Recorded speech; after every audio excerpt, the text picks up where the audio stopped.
Good morning, everyone. Welcome to the April edition of Treat Live. A little off schedule this time, just due to SIR and everything. So I think we have a very interesting case today, highlighting some new technologies and some new data that just came out at SIR as well. Joining us today is our esteemed colleague Parag Patel from Medical College of Wisconsin, who'll be joining us to help us discuss this case and hopefully get an excellent result. I'm going to throw it over to Dr. Lookstein, who's in the lab today.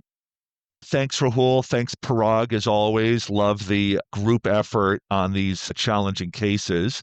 As Rahul said, I'm Rob Lookstein. We're broadcasting from room 1 at Mount Sinai Hospital on the Upper East Side.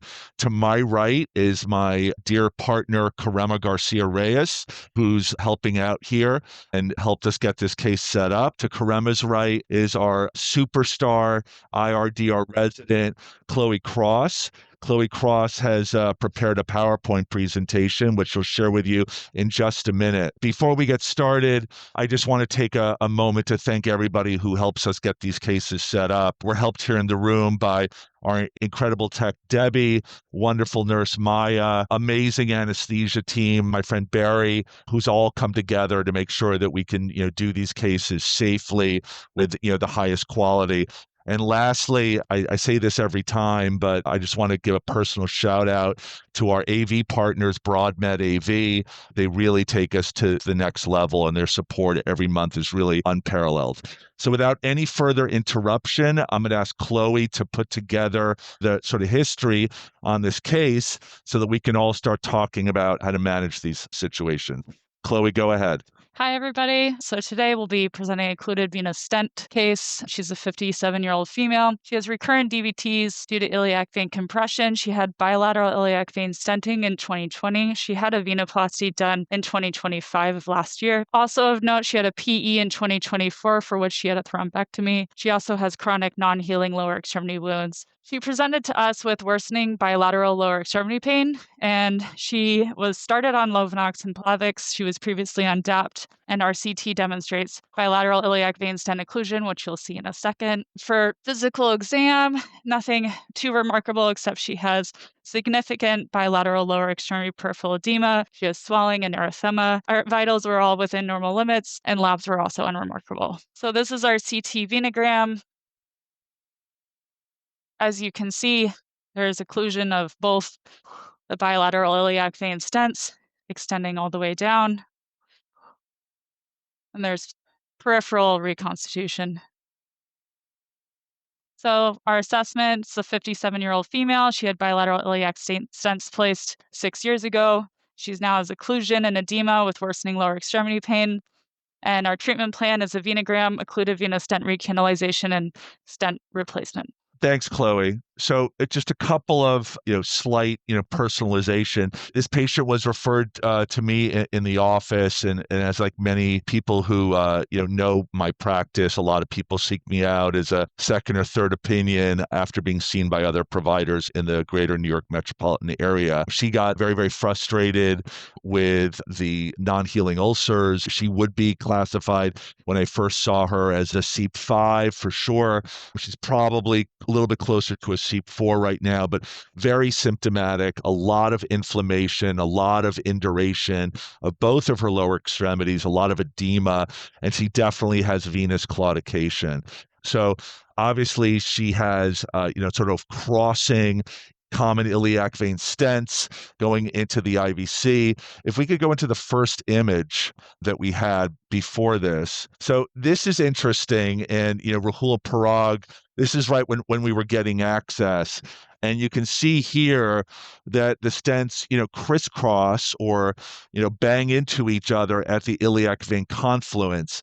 And, I don't want to, be really critical of this, but I have found that this technique for iliac vein reconstruction usually leads to clinical failures. And it also, as you can see here, there's a entire litany of almost every FDA-approved stent on the market.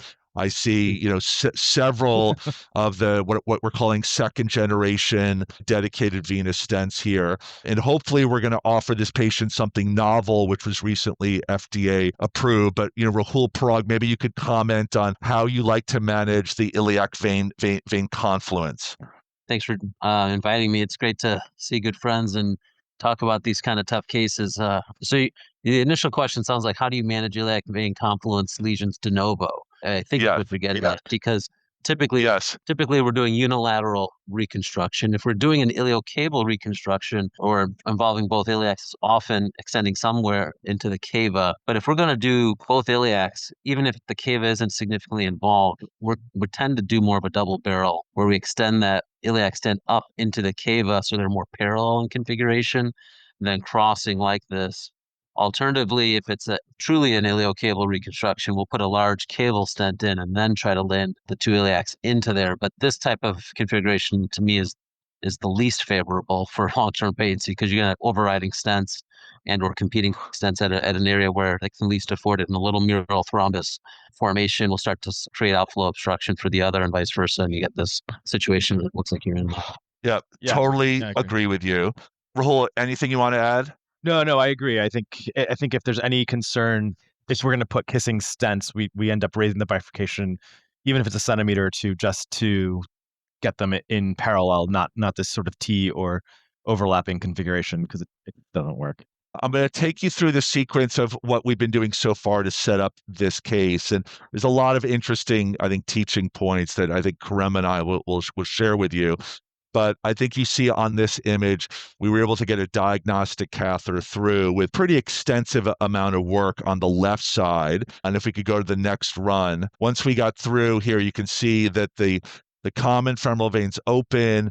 There's robust collaterals, reconstituting the internal iliac vein and then cross collateral filling up to the right internal iliac vein. And then, very, very slowly, this gets up to the IVC. My access was probably at the common femoral vein confluence. And then Kirema, can you talk through how hard it was to get up on the patient's right side and some of the technical issues that we face getting up? Sure. So the first thing is where to access, right? We want it to be below the stent, make sure we can cross. So big patient. So we were able to get small wire in and then eventually upsized our sheath.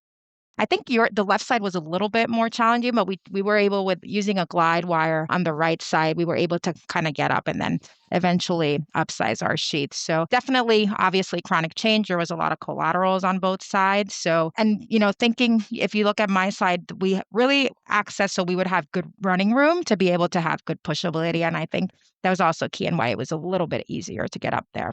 Absolutely. This was the venogram from the left side. Maybe we'll show the venogram from the right side now. And again, very, very similar. You see the common femoral vein offloading into the internal iliac vein. And then obviously you can see that the IVC's there. But of note, and this is a great picture, I believe, and I'm curious what both of you think, there's a little bit of inflammation and scar tissue at the iliac vein confluence, likely from chronic irritation from the stents.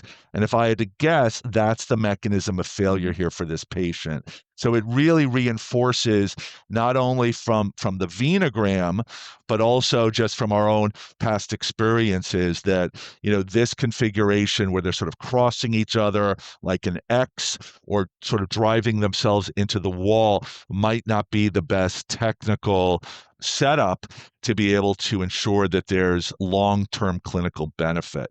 And then we did, as we always do here, we did intravascular ultrasound to not, for a number of reasons. One is that we wanted to measure the inferior vena cava, the iliac veins, but probably most importantly, as I think we've all experienced, is that sometimes when you are crossing these chronically occluded stents, and she's been down for, based on her history, somewhere between 2 to 3 months, is you want to make sure that you're not passing in and out of the stent, because that can really make it very, very challenging for you to, either deliver anything, pre-dilate it, and prep it.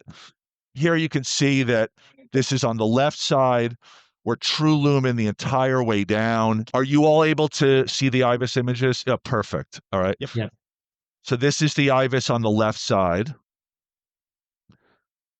And there's the other wire, obviously. There's the stent.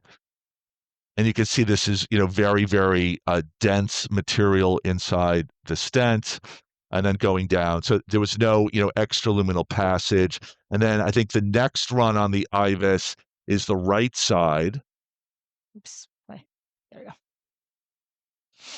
And again, same thing. You can see the echogenic wire in the IVC.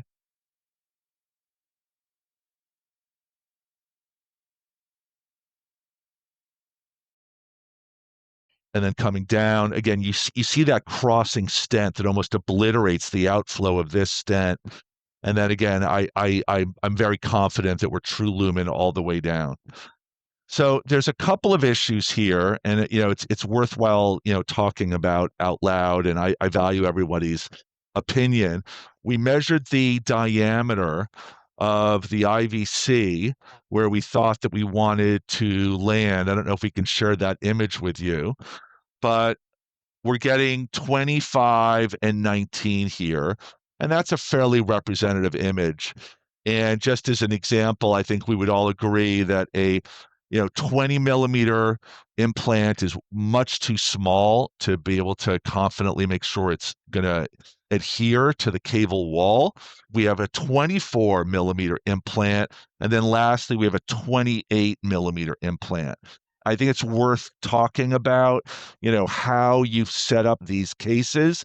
We are planning on using the recently FDA approved Gore Fortegra system, and the configuration that was recommended in the trial was a iliac vein confluence or upside down Y configuration.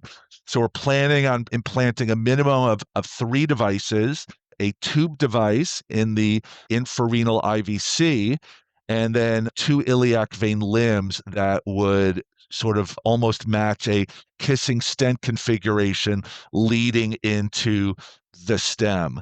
So again, I'm open for conversation. I've been thinking about this, but I think the questions are: do we put in a 24 or a 28? And I'm curious what both of you think. Where is this measurement, Rob? At what point in is it right at the renal? It is. It is about 3 centimeters below the renal veins. Okay. Yeah, and I guess the question is, does it dilate up further when you go up higher, or is it, because obviously what you're concerned about more so It is stays very similar. It's probably a slightly larger at the level of the renal veins. I think we've all seen that, but this is where we're sort of at that pivot point of, do we, extra cautious and put in a slightly larger implant, or do we, sort of try and thread this needle and put in something a little bit smaller? Yeah, my concern with the 24, which I think is sort of where you're heading, is that it's actually not really rated for a 24 millimeter vessel, right? It's really rated for like a 21 or 22 is sort of the sizing recommendation. So yeah, right. I'm not sure it's going to fly, but I can't guarantee that it won't, So I agree with you. So I think you and I are like-minded, and in full transparency, Rahul and I and Kirema implanted several devices as part of the trial. We were one of the leading U.S. sites, so we have a lot of experience with this system here. It's a great system, and obviously we're very, very happy that it got FDA approval. We were also thinking of a 28 as well. So that's what we're planning on doing. In the meantime, and again, we can talk about a lot of different options and different configurations. I think we're going to start to pre-dilate on camera, and I think we're going to start with some 8 millimeter balloons. And I just want to make sure that they're going up seamlessly. So those are that's 1 8 on one side, and Rob, a second 8. Yeah, while you pre-dial, Yes, go ahead. Parag a question. So, it's an interesting problem, right? So it's clearly not acute clot, right? It's a mix of some subacute and probably a lot of chronic clot versus fibrous material. You're going to balloon dilate. And I know what you're going to do, Rob, but like, what would you in this situation do, Parag? Would you try to remove or scrape some of the inside of this stent, try to suck, the acute stuff out if there is any? Yeah, so this is the bigger question for me isn't so much the cable size. I think the 28 is the right way to go, and that's less controversial to me. It's in this redo iliac system. What size stents are you going to get, and how big are you going to get open to provide inflow to that cable stent? And 28 is going to be fine. Typically for me, an iliac at this location is probably something like 14. 16 is pretty big, but That's just mine, typical, but I've done both and I'll use IBIS to drive that. You have a challenge here because IBIS is showing you where you're at intraluminally, but you have residual thrombus that you're not going to be able to clear all of. And so I try to focus a lot on debulking as much as I can so I can get a better luminal expansion. So I start with balloon inflation. If it was truly acute, your wire flew, then it's a thrombectomy case all day. Yeah. But if it's like this, I would balloon dilate like you're doing. What I often find is that some acute portion, because there's probably some mixed age stuff in here, a lot of fibrous stuff, but also some subacute perhaps. And you start to loosen it up a little bit. And I've actually gone to doing some thrombectomy in these cases still to try to remove debris. Because if you just squeeze it, up against the wall and create a sandwich, you don't get as optimal a gain. And after the fact, more ballooning will not help you in that endeavor. So that's been my experience, and that's where I've trended to. So I like what you're doing. It kind of tends to break up stuff. You might get fronds of tissue that's a little more amenable to aspiration or thrombectomy, whatever system you're using, and then try to debulk from there to get a better luminal gain with the new stents, relining it. Yeah. Can we have the 12 millimeter balloons, please? Sorry, you guys keep going. And so the other thing is, they Rob and Kirema were able to cross with just a wire and a catheter, but in these occluded stents, these second generation stents are a little easier, but we still see some old school wall stents come back, and those ones are notoriously difficult to cross true lumen. Do you have any other tricks that you use to cross these? Yeah. So when I was looking carefully at the CT scan that showed at the case presentation, I was happy to see, and I hadn't seen the wire passage at that point. But I was happy to see that the bottom end of the stents had some flow into them. I often find those stents when they're occluded, as you mentioned, the earlier generations, or they're fully occluded from the top to the bottom. The hardest part is just trying to enter into that stent lumen. You can get around the stent. I've been around the stent, almost like a subintimal passage, not really through there. And the hardest part is breaking through. So I've actually had to go to needle reentry systems to try to pierce through that cap and confirm. And once you're in that lumen, then you can work your way through pretty good. That's the hardest thing oftentimes, is to triangulate and get back into there. And wire catheter in that situation becomes a much more challenging process. And I've gone reentry devices. I've used sharp needle recanalization, different techniques to pierce through that and then work my way through the stent. Yeah, that's good. I think for a long time, we use the needle, either the back end of a glide wire just to start that cap. What invariably I find is that you find a cap, it's sort of easy to cross, then another cap, then you have to kind of do this sort of work your way up. And so, either a glide wire, I've even gone to like a tips needle, a colapinto needle, something really robust, and that can angle in, and that can be really this is interesting. Just to step in, you see that massive waste we saw at the iliac vein confluence. Yeah. And again, it just goes to this theme that we're expressing here, which is that when you have crossing stents here at the confluence, it's likely going to induce more of an inflammatory response than you'd really like. And I think that's one of the well-recognized failure mechanisms, is that this configuration really leads to an outflow problem of the iliac veins. What size balloons are those, Rob? You have in right now? It's 12s. So we did 8s, and now we're going straight to 12, and we're getting a lot of waste here, a lot of resistance. This is very organized stuff for sure. I think you'll see when the balloons go up, it's just all scar tissue here. Yeah, so the other way we've crossed too is we've moved a little bit towards the RF wire. They have a new system from Baylis, right? That has it basically doesn't turn on when you get to the edge of the stent when it hits metal. So you can't really you can, but it's a lot harder to burn through the struts of the stent, and that seems to have helped, because sometimes the needle, you just can't get the needle to engage, and these can be really hard. Or also the other things just kind of come from above and below and try to meet somewhere in the middle. Yeah. Yeah, absolutely. I like the RF wire a lot in this application. Some chronic total occlusion. Certainly, we've used it a lot more upper extremity, central venous, but this is a great application. Yeah.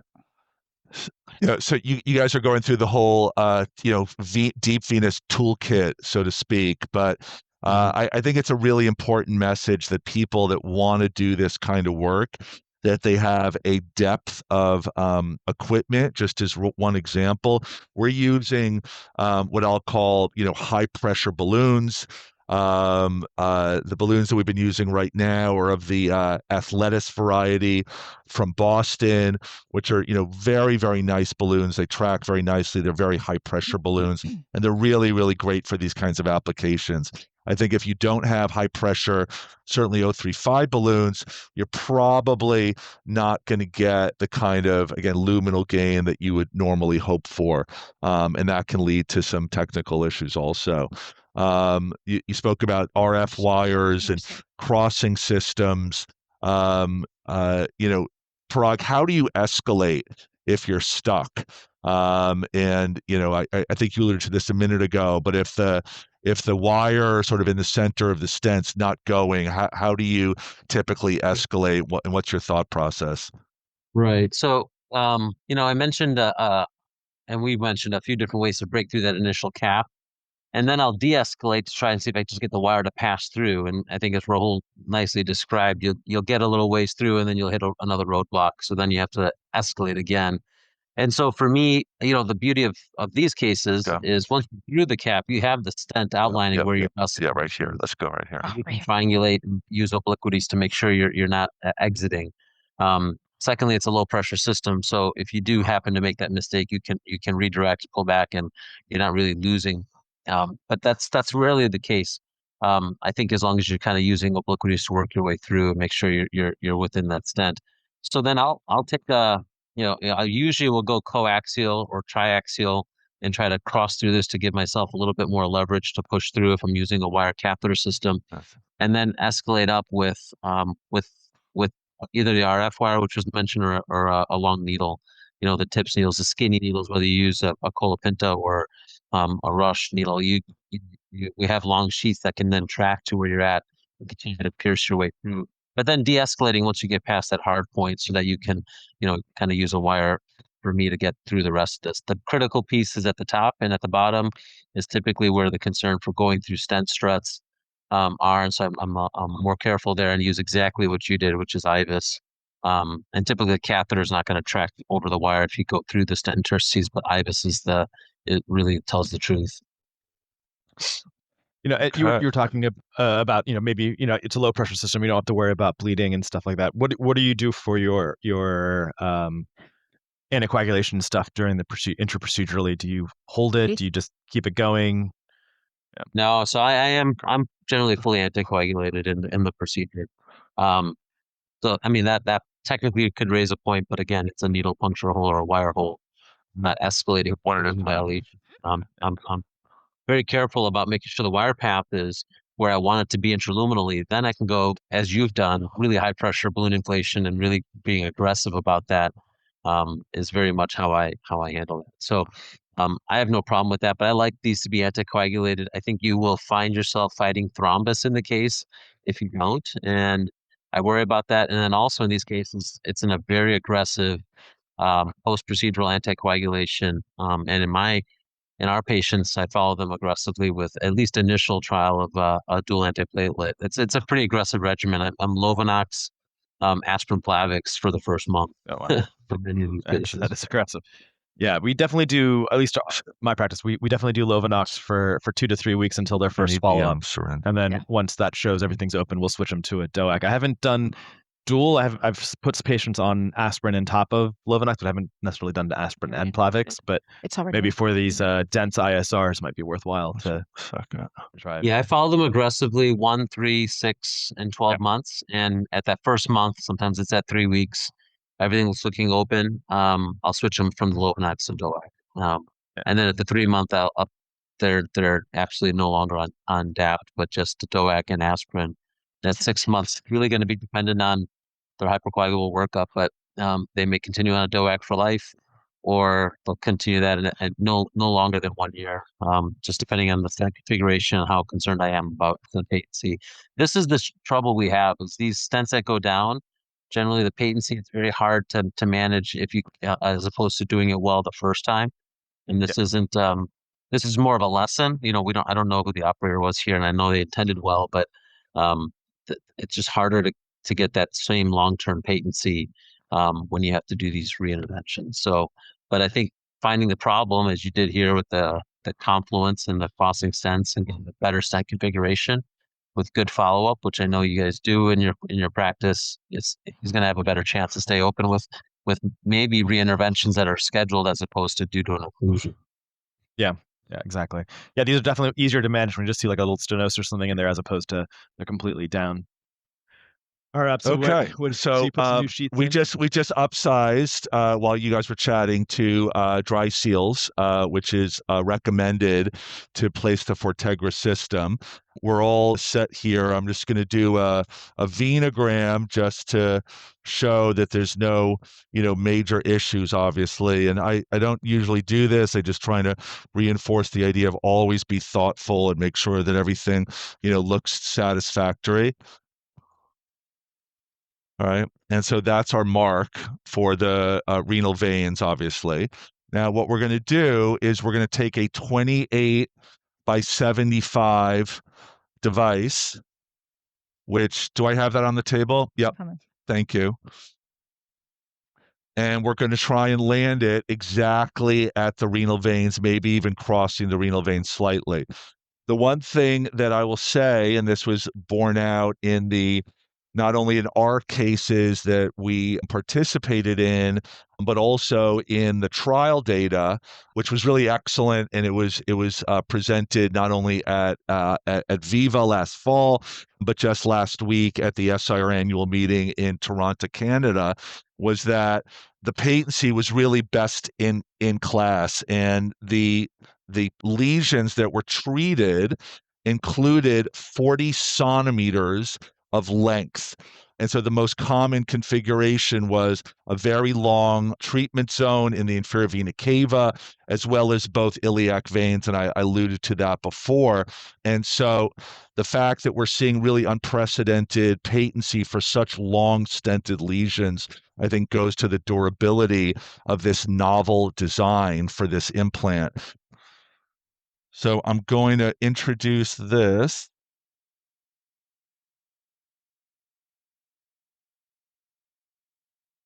Just want to make sure that we're going in without any resistance at all.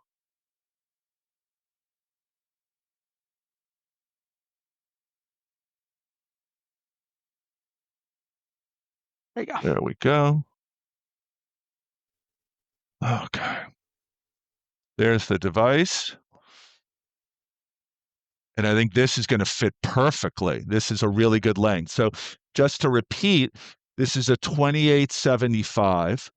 We're really right at the renal veins. And then obviously what we're going to have to do is we're going to have to retract the other wire, which I think I'm going to do now 1 to 2 to make sure that we don't jail it. Not that I'm really worried about jailing it, but I'm hopeful that we can configure this and just be able to get the second wire to go up seamlessly inside it. Okay.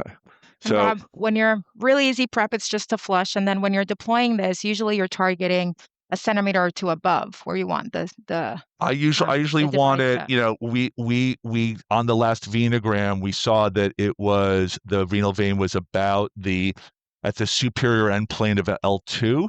So you can see, I'm just going to zoom up very briefly here. The radiopaque markers, obviously, on each side of the stent. Okay, and so we're a little bit above the renal veins, and we're going to just center it so that we're back exactly where we want to be here. And I'll tell you, I really like this location for this.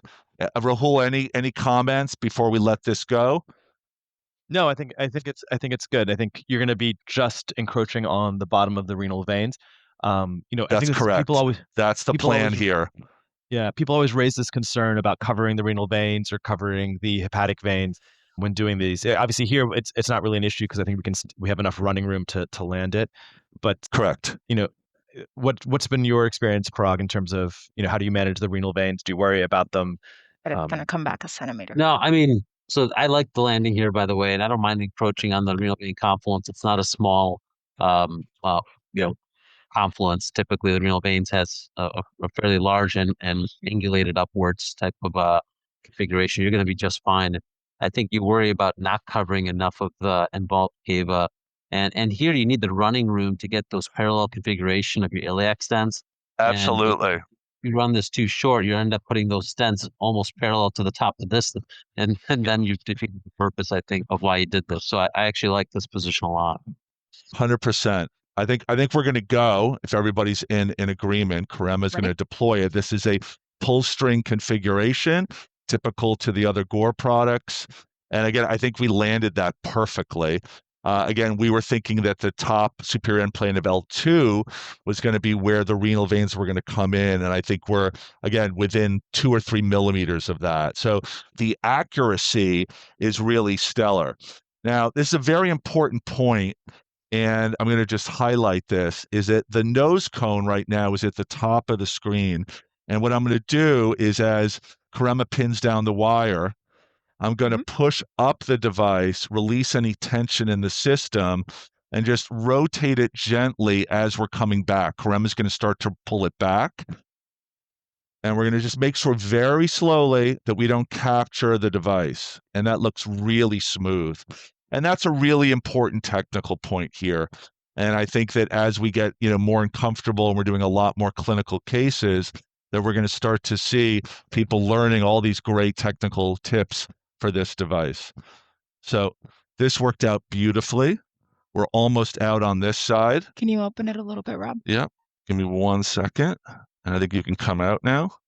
There you Rob. go. And we're locked on this side. So now I'm going to take a diagnostic catheter up this side. It's like an EVAR cannulating your contralateral gate, Exactly. Which is one of the benefits of having these long sheets here. It really is like an EVAR case almost.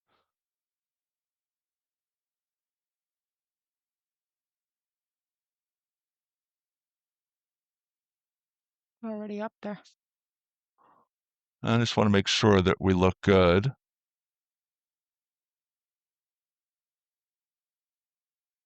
Yeah, it looks like it's in the middle, right? I want to be OCD about this. Yeah. Can I have a pigtail catheter? Since we're talking so much about we're talking so much about EVAR, I would hate to skip a step and look like a fool. So it's we have everything under full control. It's really good to be a little OCD about this. So I just want to convince everybody who's watching this for educational purposes that if you really want to be 100% sure that you're not behind the stent, the best plan is to introduce a pigtail into the center lumen of the tube and spin it, which obviously if you are behind the device, you would not be able to do that. So we're going to go through this exercise. It might be overkill, but we're really talking about safety and we're talking about providing really high quality work for the patient here. Patient, came to get really excellent care, and we want to make sure we don't skip any steps to make sure that she has a very, very durable result. So here's the wires coming back. And again, looks perfect, right? Everyone agrees there's no way I could be doing this if I was behind. Okay, excellent. All right. Okay, so now we're going to take the 16 by 150s. And when you're putting in a 28 millimeter caval implant, the recommended configuration, even though it might be intuitive to say, well, if I put 2 14s into a 28, it should be fine. Perfect. There have been countless bench models that show that you really want a little bit of oversizing right where the limbs meet at the confluence, and that creates less turbulence, actually. And that's what we're going for here, is the most durable result. So we're going to put 2 16s, and we're going to overlap it with the tube there by about 3 centimeters. We're almost going to go halfway up. and then we're going to go down as long as we can. We might end up with 5 implants, but we'll see how these 150s look once they go inside. Prostate wire. There you go. I got wire. And then obviously once they go in and we agree on the alignment here, Chloe and Kirema are going to help me deploy them. So that's one. And I like that amount of overlap for this. We're probably going to need 5 pieces if I had to guess. How wire? Mm-hmm.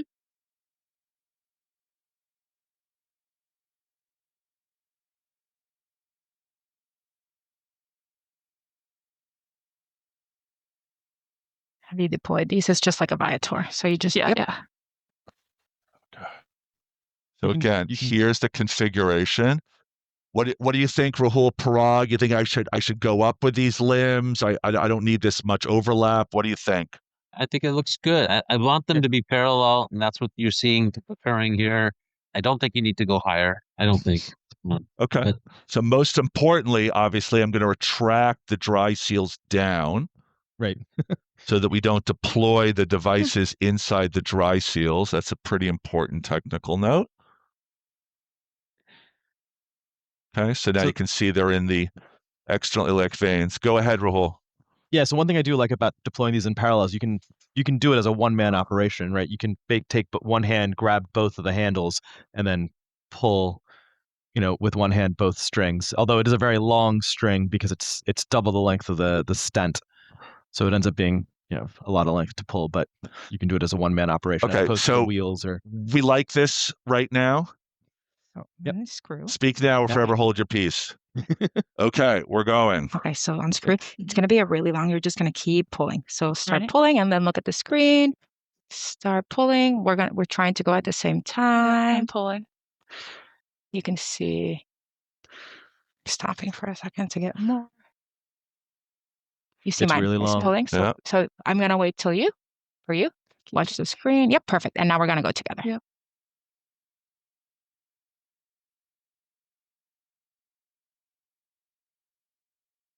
And then stop. And then now we're each on our own side, so it's okay. Perfect.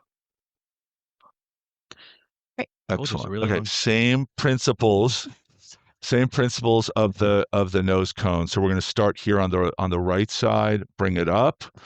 And again, just very gently, I'm rotating it as it's coming back to make sure we don't catch the iliac limb. All right, and this looks really good. I'm not getting any resistance whatsoever. Okay. And we're going to come out in a second. Okay.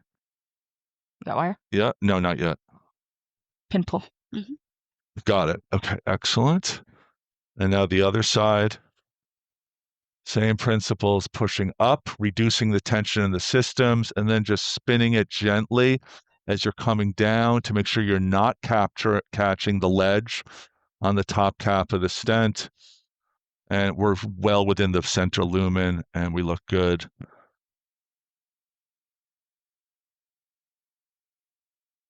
Okay, excellent.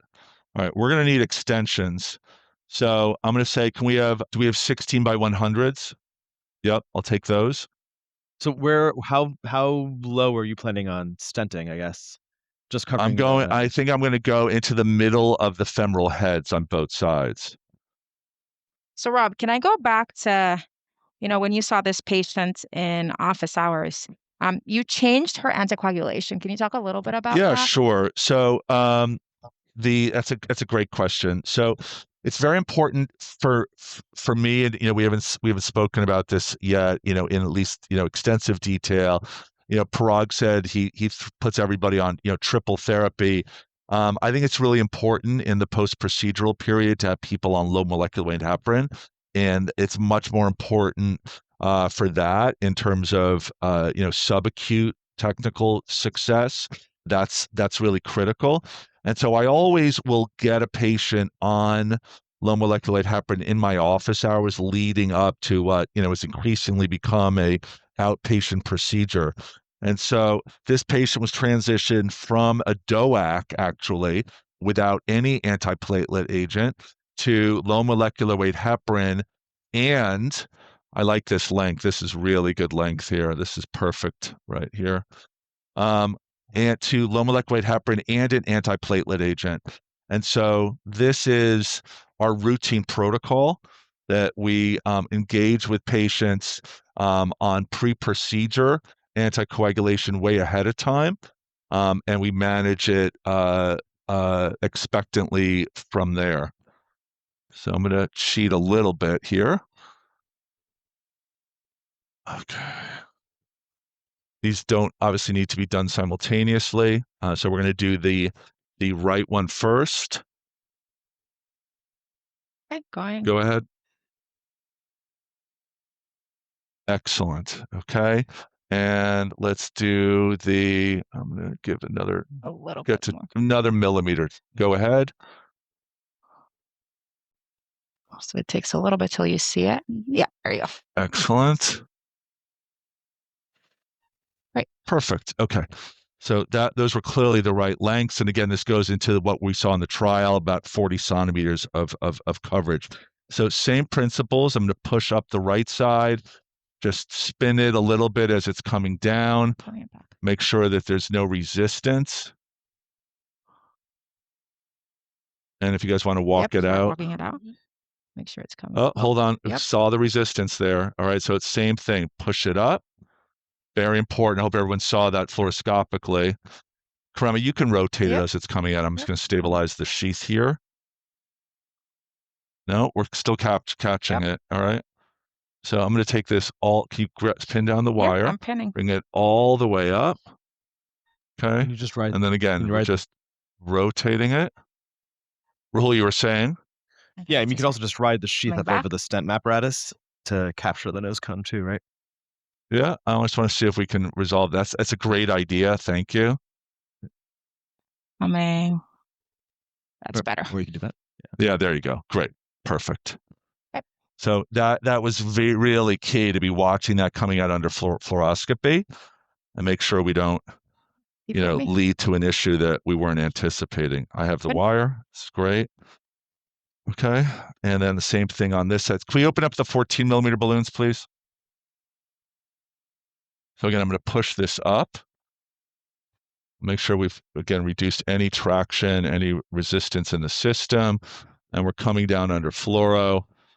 Really important teaching point here to watch it coming down under fluoro, making sure you're not creating any kind of tension in the system. That went much more smoothly. And then we're out. Excellent. Hey. Okay.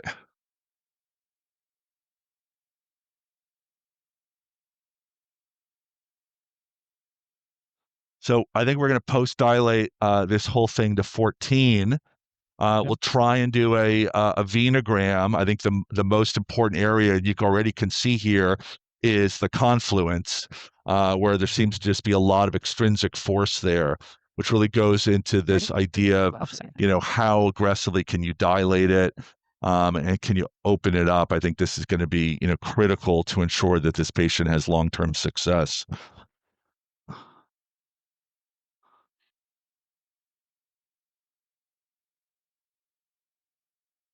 So I think we're going to post-dilate these limbs to 14. I think we're going to probably do a venogram, and then we'll get your all feedback. And then I think we can probably call it for the day, and then we can just touch up everything else off camera. I want to be sensitive to everybody's time who's helping us here, obviously.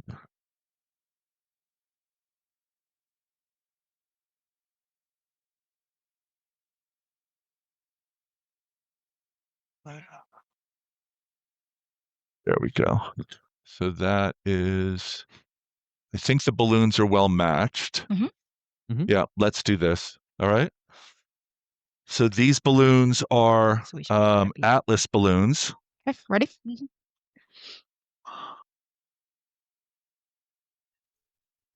And again, these are, for lack of a better term, kissing 14s.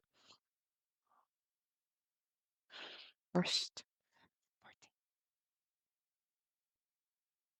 14. Great. And we're just going to sequentially go down. I've got the sheath. Nice and slow, guys. Stop there. Yeah, you see my mouth. So Ready? hold on. I'm not, I just want to make sure I see where the balloons are. Show me the mag one. So this balloon is right there Mhm. at the confluence.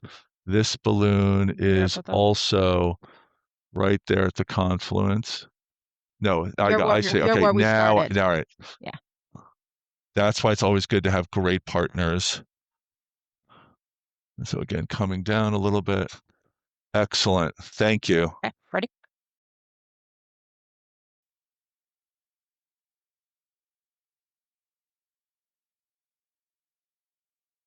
Okay. Excellent. Down. And again, I think the next this inflation is really going to be the critical area where we get this outflow established. Yeah. So there we go. We're right across, and same on this this one's side. gonna We be are key. right across. This is going to be critical. Okay, ready? All right. Waiting for you. We should go right up to burst, because if we can't get this to open, I'm worried she's going to have problems again. I'm rated. I am there too. That looks great. Yeah. Absolutely stellar. Okay, come on. Great. Opened up nice. Nice. Yeah. Yep. You saw the sort of outer wall expand, and I think we probably got at least 4 or 5 millimeters of luminal gain right at the confluence from that inflation. So that was really good.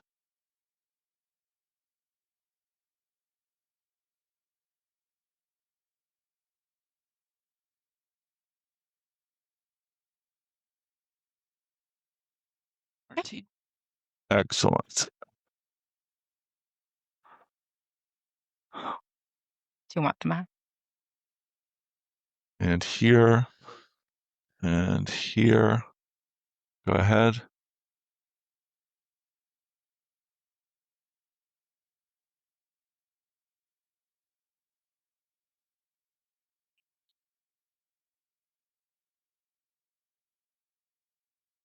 And down, and down.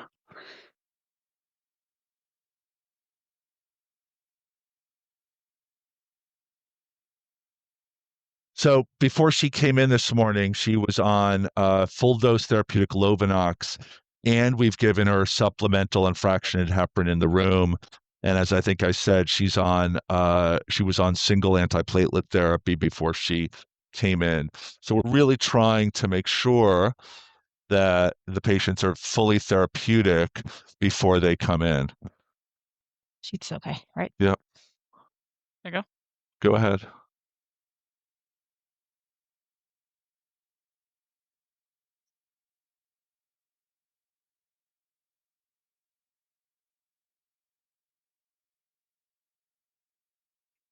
Okay. So I want to bring the left side down. Mm-hmm. And go right here. Let's do this. Okay. On the left side. Yeah.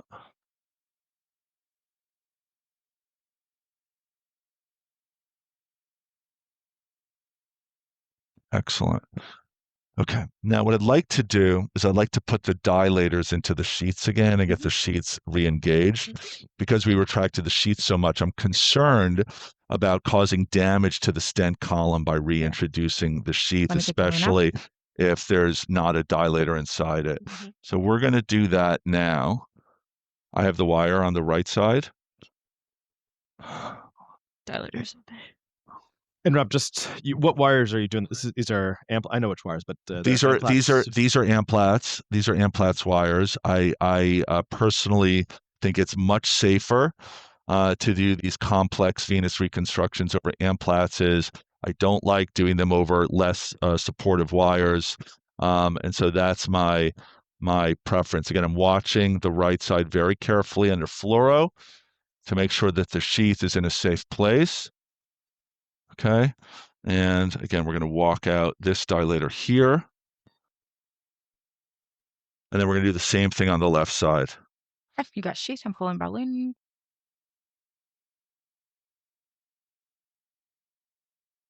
Excellent. And then again, I think we're going to try and give you a money shot and then see where we are. And we'll obviously probably have to do a little bit of touch-up work offline, but we're probably at the hour. And so I just wanted to, we've been working, as you can tell, feverishly hard. I think we got a lot done, a lot of really good teaching points about how to use this new technology. And we're going to share with you what the acute results are in just a second. Again, the sheath went very smoothly, so I'm glad we put back in the dilators. Very important technical point again when you're doing complex cable work. Okay. Contrast. Yep, 20 cc's, 50-50. What are you looking for, Rob, on this completion? Are you doing simultaneous injections through both sheaths? Yes, absolutely. As I like to say, brilliant minds think alike. Okay, so let's get a slightly better view here. Okay.